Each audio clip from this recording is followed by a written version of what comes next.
여러분 오늘은요 제가 시 한 편을 먼저 읽고 여러분들하고 말씀을 나눴으면 좋겠습니다. 뮤직을 깔아주시면 더 좋고요. 우리 정 집사님의 그 소울에 맞는 걸로 깔아주시면 아마 우리 정 집사님은 잘 아는 시일 거예요. 제가 한번 예전에 읽었었던 시였는데, 네, 음악 나오면 제가 읽을게요.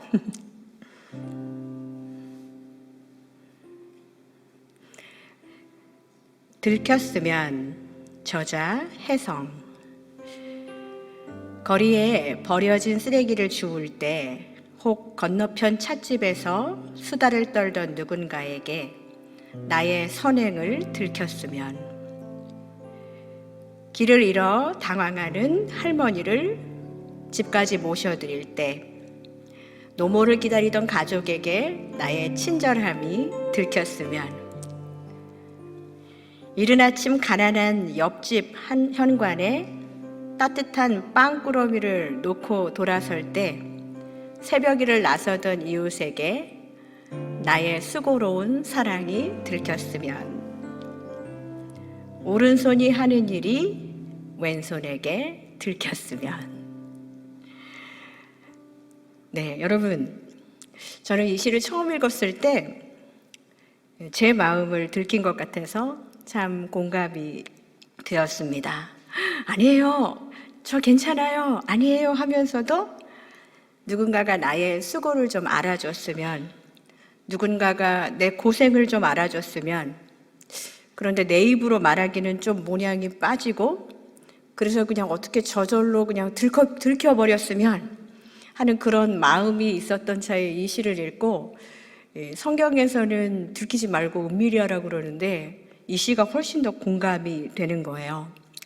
이 시를 쓰신 이 혜성이라는 시인, 그분의 인터뷰 기사를 보니까 본인도 크리스찬이고 또 목사님 사모님으로 또 목사로 살고 계시지만 자신의 외식적인 모습을 담백하게 말하면서 우리가 진짜 남을 의식하지 않고 하나님 앞에서 진실하고자 하는 마음을 담아서 이 시를 썼다고 하더라고요.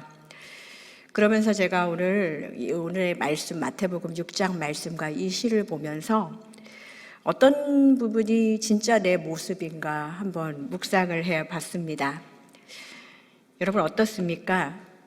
예수님은 들키지 말라고 말씀하시고 은밀히 하라고 말씀하시는데, 우리는 우리 마음 깊숙한 곳에서 내가 말하지 않아도 누군가가 나의 수고를 알아주고 몰라주면 서운해하고 그런 마음이 아주 편만한 그런 연약한 마음을 가진 사람들입니다.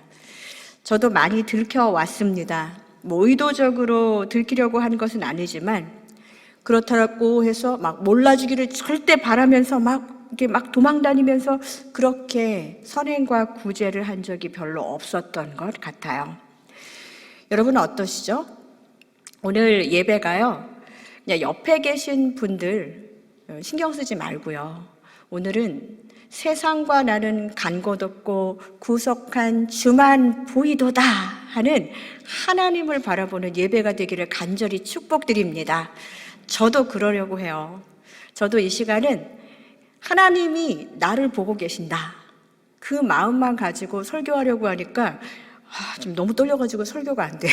제가 수요 여성 예배 설교하면서 물론 하나님을 의식하진 않진 않았지만요, 오늘 이 말씀을 전하려고 딱 하니까요, 제 설교 제목부터 본문부터 과연 이게 하나님의 말씀을 잘 전달하는 걸까 하는 마음의 두려움과 또 부담감이 있습니다.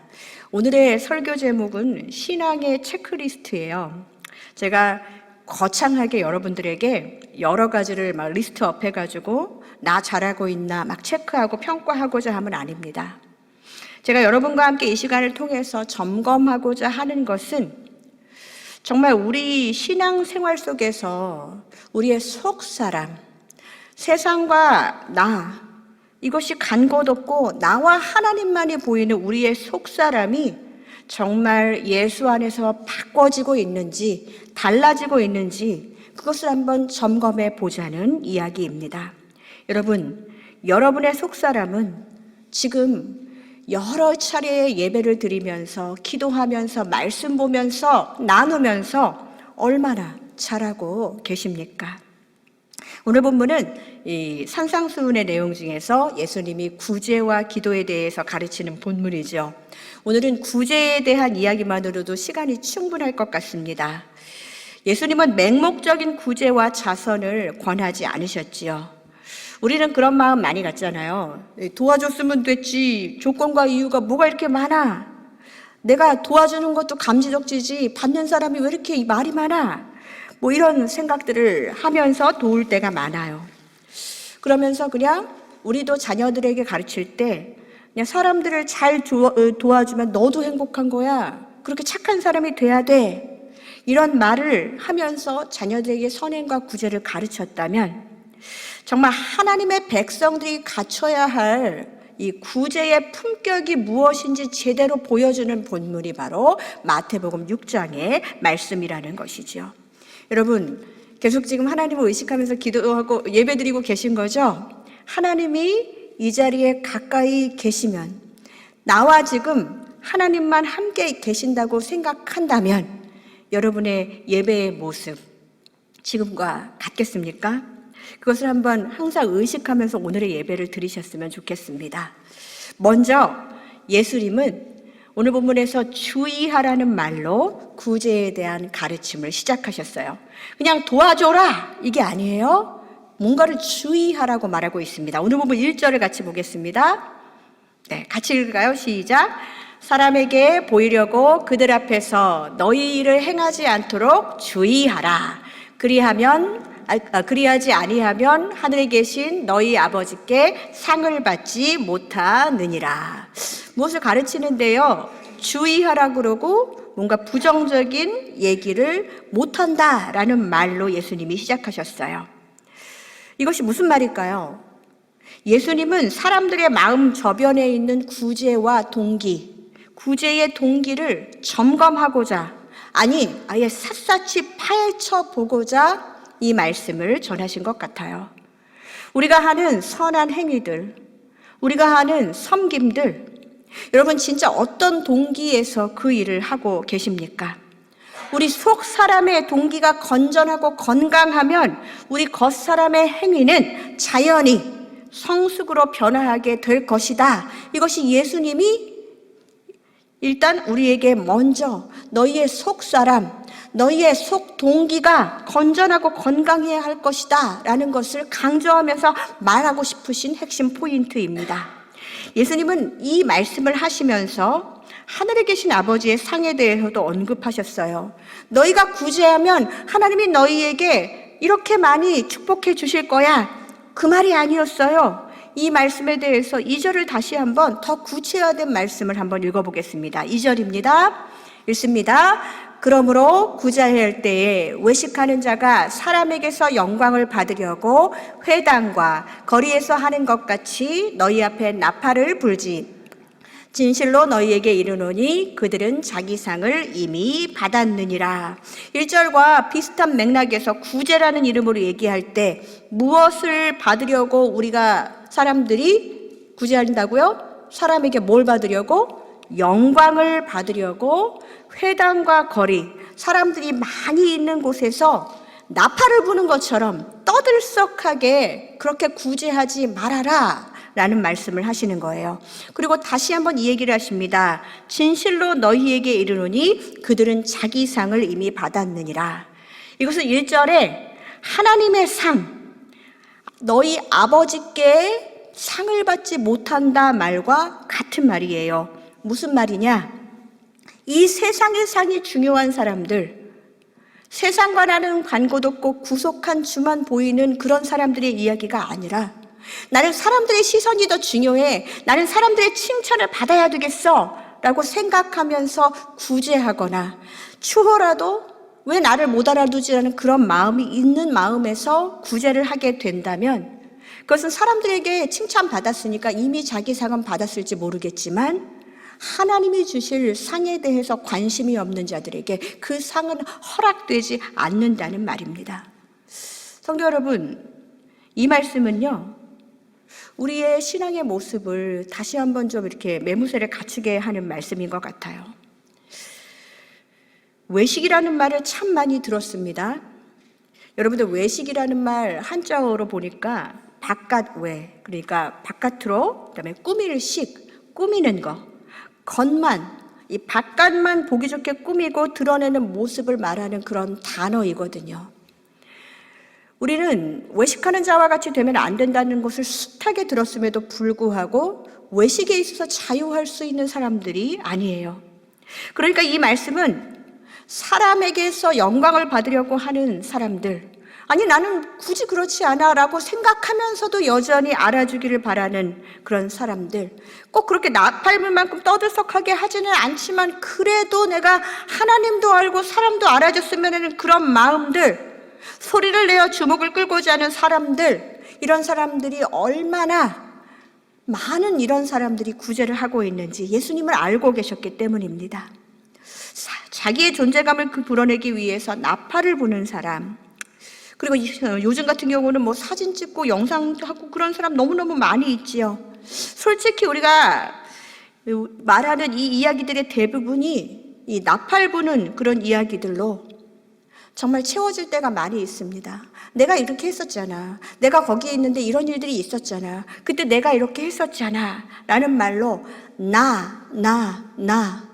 그리고 내가 했던 모든 미담들, 아름다운 선행들이 예수님은 그냥 나팔 부는 것과 똑같다라고 그렇게 이야기하시는 거예요. 예수님은 이 떠들썩한 구제, 사람들이 칭찬하는 구제에 하나님의 상이 없다고 그렇게 완전히 선언을 하셨습니다. 아니, 사람에게 상을 받으려고 안간힘을 쓰는 사람들, 하나님의 상에 관심이 없는 사람들에게, 그냥 세상이 주는 상만으로 만족하는 사람들에게 그렇게 편안히 살다가 선한 일을 하고도 정작 하나님의 앞에 가면은 너는 이미 상을 받았잖아, 그때 사람들 앞에서 하려고 연연했었잖아 하면서 더 이상 하나님의 상이 없다는 그런 안타까운 이야기입니다. 여러분, 그렇다면 어떻게 해야 할까요? 구제 참 어렵습니다. 예수님은 그 질문에 대해서 어떻게 대답하실까? 3절에 이렇게 이야기를 하십니다. 3절을 한번 볼까요? 우리의 궁금증이 해결되는 본문입니다. 함께 읽습니다. 너는 구제할 때에 오른손이 하는 것을 왼손이 모르게 하여, 4절, 내 구제함을 은밀하게 하라. 은밀한 중에 보시는 너희 아버지께서 갚으시리라. 네. 오른손이 하는 것을 왼손이 모르게 한다는 것은 진짜 되게 불가능한 일이죠. 그리고 구제에 있어서의 키워드가 뭐라고요? 은밀한이라고 이야기하고 있습니다. 구제를 은밀하게 하라는 말씀입니다. 이것은 구제할 때 제대로 알아보지도 않고 일단 어려우면 무조건 도와줘라 하는 말과는 다른 이야기입니다. 제가 오늘 여러분들과 함께 하고 싶은 이야기는 내 속사람에 대한 거예요. 우리는 구제를 하면서도 여러 가지 계산기를 두드려보고 이런 것 저런 것 생각하고 그 사람이 안 고마워하면 어떻게 하는 그 사람의 문제까지도 막 고민하면서 우리의 속사람이 시끄러울 때가 되게 많이 있다는 거예요. 그런데 이것이 하나님의 뜻이라면, 하나님이 정말 이 구제를 원하신다면 나는 기꺼이 그것을 하겠다, 내 속사람의 순종이 준비되어 있느냐라는 말입니다. 예수님은 구제를 통해서, 이 구제를 받는 이가 나를 통해서 이 땅에 하나님의 선물을 받기를 원하셨습니다. 뭐라고요? 나의 구제를 통해서 하나님의 선물을 전달하는 것이 바로 구제라는 것입니다. 사랑과 자비라는 이 하나님의 성품에서 비롯된 거룩한 동기에서 시작된 이 내 안에 은밀하고 덕스러운 구제를 통해서 구제하는 이는 하늘의 상을 덧입게 된다는 것이에요. 왜? 하나님의 선물을 충성되이 하나님의 뜻에 합당하게 전달했기 때문이지요.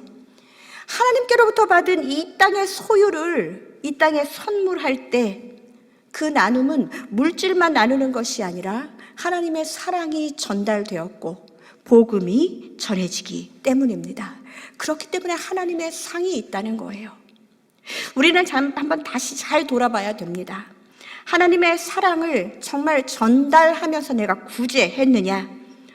은밀하게 라는 말 때문에 아예 그냥 하지도 않는 은밀함을 우리가 하는 것이 아니라 하나님이 나에게 어떤 것을 원하시고 하나님께 칭찬받고 인정하는 삶이 무엇인지에 대해서 세상과 나는 간 곳도 없고 구속한 주만 보이는 이런 속사람이 새로워지는 신앙의 이 점검, 이것이 우리에게 필요한 일이라는 것입니다.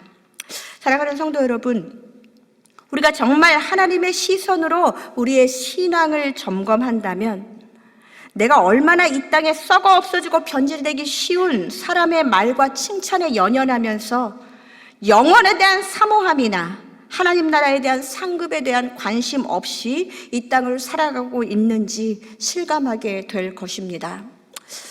말씀을 전하는 저 역시도 마찬가지예요. 사람들과 함께 있다가 뭐 설교 조금 좋았다고 얘기하면 막 아닙니다 하면서도 마음이 너무너무 행복하고, 제가 여기서만 솔직하게 얘기하지만 저는 설교하고 나서 사람들이 수고했다는 말하면 그냥 기분이 나빠요. 왜냐하면 난 진짜 수고만 했구나 이런 삐뚤어진 생각으로, 특히 저보다 나이 어린 분이 와갖고 나한테 막 수고했다 그러면 그래 내 수고로 너는 무엇을 얻었니 막 이렇게 막 반항적으로. 올해는 안 그랬어요. 작년까지. 네. 사람이란 게 다 똑같아요. 뭐 우리 세월성 예배에서만 얘기하지만 막 어떤 분들은 전화하고 목사님 설교가 유튜브 조회수에 지금 몇 뷰예요 뭐 이런 것까지 뭐 말해주는데, 그렇게 되면 다시 막 그래요 하고 의식하게 되고. 저는 진짜 제가 이 일을 하는 사람이 맞는가, 차라리 조금 다른 데 가서 나 같은 관종들, 사람들에게 관심 보이기 좋아하는 사람들은 딴 일 해야 되는 게 아닌가. 이 하나님의 시선 안에서 사람에게 보이려고 하는 일에 자유하지 못하는 저를 보면서 제가 정말 하나님의 기름 부음 받은 자가 맞는지에 대한 사실 회의와 또 반성을 하게 될 때가 많이 있습니다. 누가 좀 알아봐 주지 않으면 어때? 라고 내 자신을 위로하지만, 그렇다고 누가 내 자신을 좀 안 알아봐 주면 되게 서운하고, 여전히 그런 정말 엉망진창의 모습, 이 속사람이 건강하지 않은 모습으로 말씀을 전할 때도 많아요. 그런데 하나님 앞에서 생각해 보면 그분은 저의 그 모습을 다 알고 계셔요. 들켰으면 하나님 진짜 제가 이거 이렇게 조용히 하지만 누군가가 그냥 말해갖고 좀 들켜줬으면 좋겠어요. 이런 저의 연약한 모습들을 하나님은 알고 계세요. 왜냐, 그분은 전능하시고 어느 곳에서든지 계셨고 함께 하시는 하나님. 그분이 이미 내 안에 계셔서 나를 돌아봐 주시기 때문에 내가 이런 생각을 하면서 하나님 나는 연약해요, 부족해요 라고 말하는 그 자체가 내가 하나님 안에 있음을 느끼게 되는 것 같습니다. 사랑하는 성도 여러분, 우리는 우리의 속사람에 이제 관심을 좀 가져야 돼요. 내 속사람이 강건하여지고 내 속사람이 견고해지려면 하나님과 나만이 아는 아름답고 선한 비밀 이야기가 참 많아야 합니다. 지금 예수님이 우리의 구제와 선행의 모습을 보시면 무엇이라 말씀하실까요? 특별히 이 예배를 섬기시는 모든 일꾼들, 우리 저기 방송반 어떻게 하면 저를 더 예쁘게 또 멋지게 나오게 할까 늘 고민하고 계시고, 우리 찬양팀 하나님 앞에서 정말 찬양하는데, 우리 수요일성 예배를 섬기는 모든 이들이 정말 이 시간 하나님만 바라보고 예배하는 시간이 되기를 간절히 축복드립니다. 이것이 이 최 목사의 정말 소원이에요. 우리 정말 이렇게 속사람을 두어도 괜찮겠습니까? 하나님의 상과 관련 없는 이 땅에 연연하면서 칭찬과 격려, 이 땅의 상으로 정말 충분하시겠어요? 나는 정말 그런 것에 관심을 가지면서 살고 계십니까? 진짜 사람들의 칭찬으로 고래가 춤을 춘다면 그 춤의 유효기간이 얼마나 되겠습니까? 한때 그냥 칭찬받아도 그 다음에 허무해지는 것이 인생입니다. 성도 여러분, 이제 시원한 가을바람이 불면 이제 2023년 하반기가 될 텐데, 우리 이 시간 한번 하나님께 올해 이 하반기를 하나님의 영광을 위해서 은밀한 구제, 은밀한 섬김, 은밀한 믿음의 행함, 내 속사람이 건강해지고 성장하는 그런 일에 집중해 보면 어떻겠습니까? 그렇다고 이 앞에 나오는 일이 은밀한 일이 아니라는 것이 아니에요. 사람들은 이렇게 생각하지만, 내 삶은 이렇지만 나는 하나님과 약속했기 때문에 부족하지만 이 자리에 서보겠어. 이것이 바로 은밀한 선함과 행함입니다. 누군가가 나의 행함을 가지고 이렇게 생각하면 어떠지? 라고 나는 그동안 그렇게 생각했다면, 이제는 하나님과 나만의 그 관계 속에서 하나님, 나 부족하지만 사용해 주세요 하고 하나님 맡기신 자리에 앉게 된다면 그것이 은밀한 행함이고, 그것이 진짜 하나님 기뻐하시는 일이라는 거예요. 내 속사람을 성장시킨다는 것은 내 속사람, 내 안에 있는 아기 같고 연약한 모습들이 하나님의 성품으로 달라진다는 것입니다. 여러분, 내 속사람의 성장을 위해서 집중하시고, 우리 한번 속사람이 건강해지는 2023년 하반기를 준비해 보시기를 간절히 축복드립니다. 날마다 기막힌 새벽이라는 유튜브를 아시죠? 이 날기새라는 이름으로 유튜브를 하고 계신 우리 김동호 목사님, 저한테는 뭐 학교 선배님이시기도 하시고, 또 한국에 있었을 때는 가까운 곳에서 사역하시면서 많이 뵙기도 했었습니다. 그분의 이 날기새 말씀 중에 기억에 남는 말씀이 있어서 여러분과 나누고 싶습니다. 김동원 목사님 하면은 예전에는 한국교회의 이 젊은이들을 일으키는 목회자, 본인 자신도 젊은 목회자, 개혁적으로 꿈꾸는 목회자로 이 한미준, 그래서 한국교회 미래를 준비하는 목회자라는 이름으로 많은 사역들을 하셨었죠. 여러분도 아시겠지만 은퇴 후에 또 암투병의 시간도 있었고, 그 시간에도 불구하고 이 날기새라는, 날마다 기막힌 새벽이라는 이 프로그램을 진행하면서 이런 말씀을 하시는 거예요. 내 겉사람은 낡아져도 속사람이 새로워지고 있음을 분명하게 경험하고 있다. 그런 말씀을 하시는 것을 들었던 기억이 있습니다.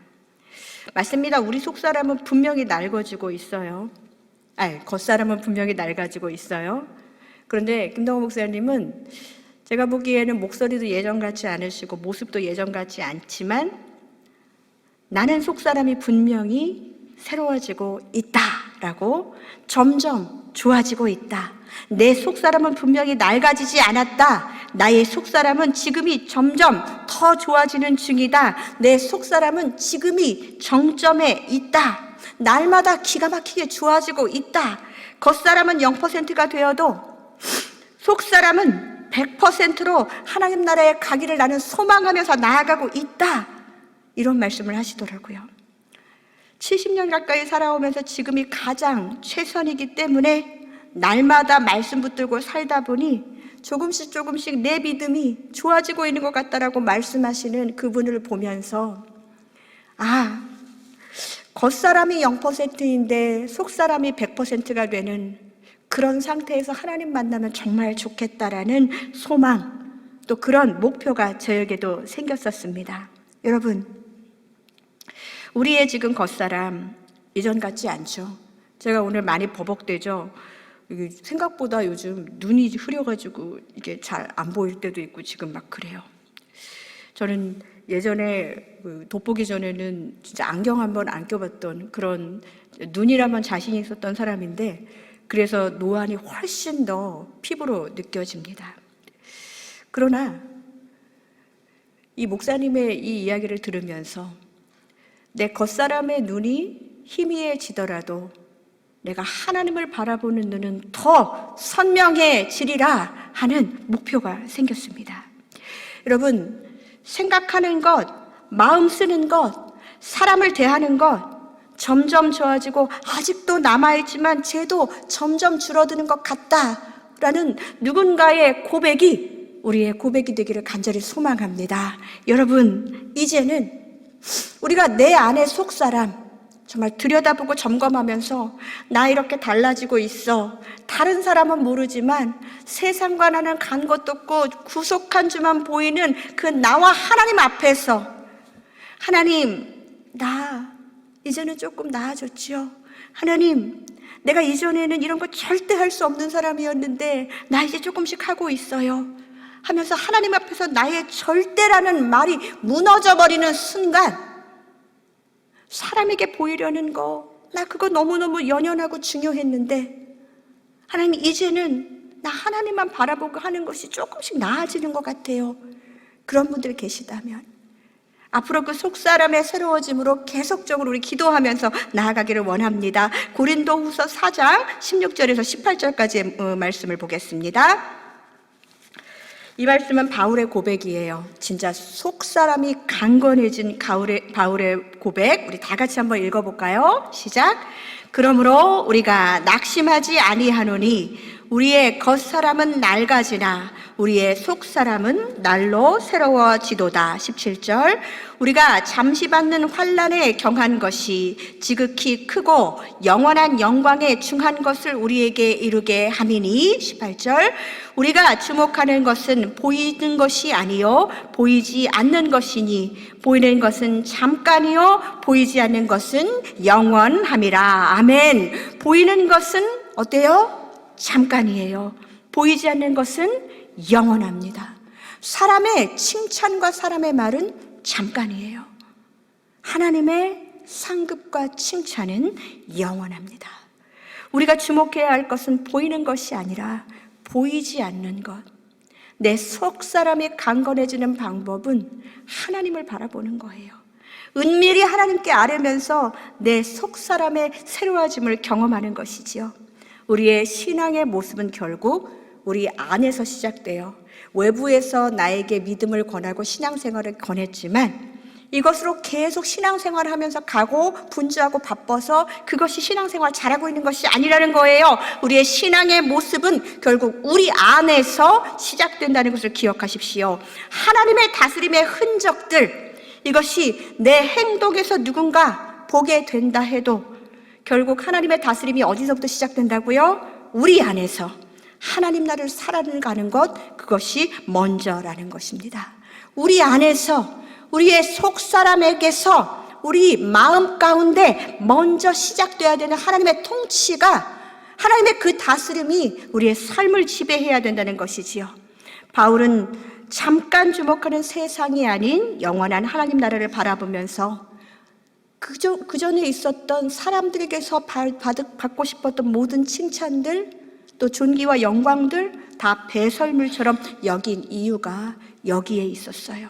내가 앞으로 무엇을 위해서 살아야 될지가 너무나도 분명했기 때문입니다.